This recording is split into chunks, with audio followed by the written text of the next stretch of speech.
जी अस्सलाम वालेकुम। मैं इस वक्त सऊदी अरब से आपके साथ लाइव हूँ। जद्दा में भाई एक मामला पेश आ रखे हैं, शायद पूरी सऊदीया में हो, लेकिन यहाँ पर तो मैं अपनी आंखों से देख रहा हूँ। कल मैं किलो अशरा और बामक्का वाली साइड पर था और वहाँ पर टैक्सियाँ पकड़ रहे हैं। 3 ड्राइवर भाई मेरे साथ थे।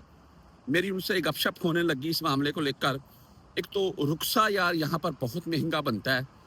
वो बोलते हैं ट्राइयाँ देने जाएँ तो वो 2-2 महीने बंदा ट्राइयाँ देता रहता है।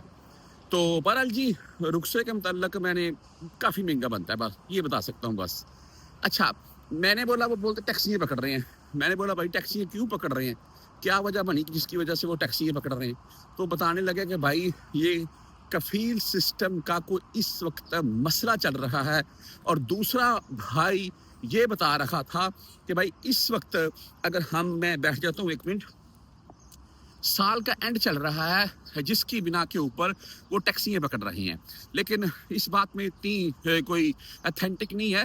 हाँ, कफ़ील सिस्टम का या जिस कंपनी के अंडर में टैक्सी गाड़ियाँ चल रही हैं, जो शिरके होते हैं, उस शिरकों के मामलत को लेकर थोड़ी बहुत मुश्किल आ रही है, जिसकी बिना के ऊपर टैक्सियाँ पकड़ी जा रही हैं।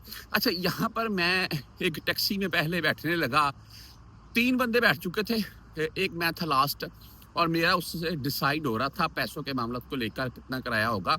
तो उतनी देर में एक खसूसी वाला आता है, उससे बोलता है जी रुखसा या इकामा उससे लेता है और वो चला जाता है।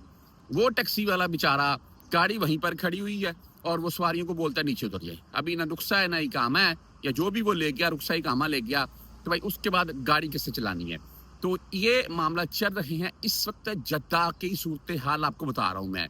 आप सऊदी अरब किस शहर में हैं, वहाँ के क्या मामलात हैं, 2-4 दिन लगेंगे, उसके बाद काम रूटीन पर आ जाएगा। बहरहाल टैक्सी वाले भाई तमाम जो है वो एहतियात करें।